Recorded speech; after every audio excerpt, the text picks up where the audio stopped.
سلام عليكم وعلينا سلام، سلام إليكم وإلينا سلام، سلام على من رد السلام وسلام حتى على من لم يرد، سلام باسم الرب السلام رب العباد الله الصمد، سلام ترعرعن فيه، سلام معجون بأرض هذا البلد، سلام ما عدنا نسكن فيه، سلام ما عاد يسكن فينا، سلام نراقبه وهو يحزم حقائبه ليهجر رويدا رويدا أراضينا ويحل مكانه تسليم واستسلام لتأسلم لا إسلام فيه، كأن إسلام أجدادنا ما عاد يعنيه.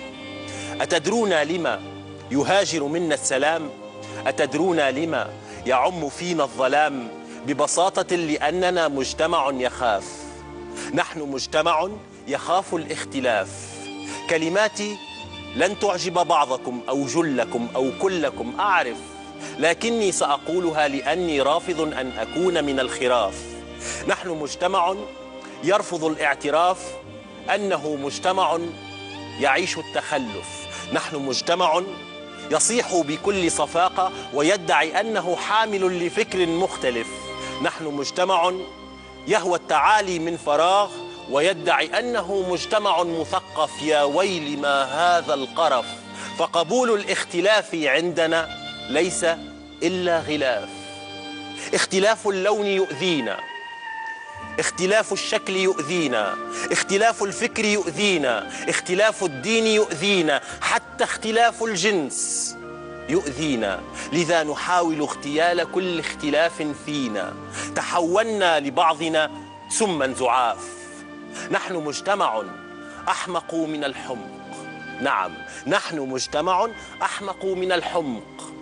نتنازع على التفاهات والترهات والخرافات ونرفض دوما أن نغوص في العمق.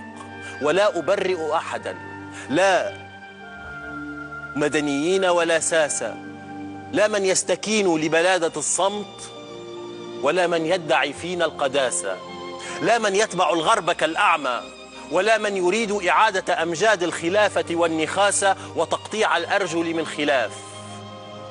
دعونا اليوم نجرب أن نغوص فينا في أعماقنا، دعونا نجرب أن نعانق أرواحنا، دعونا نجرب أن نعانق في الأرواح اختلافاتنا. ها أنا أمامكم بلوني، بشعري، بشعري، بأطواري، بأفكاري، أنا لا أخافكم، أنا لا أخاف اختلافكم عني لأنني منكم ولأنكم مني. دعونا نخلق فن، دعونا نغوص في الحلم لنرسي ثقافة بلا سخافة، ليكون الرقي فينا هو أسمى خلافة. دعونا نذوب الأعراف والأجناس والأطياف والأفكار والألوان والأديان ولا نرى سوى الإنسان. شكرا.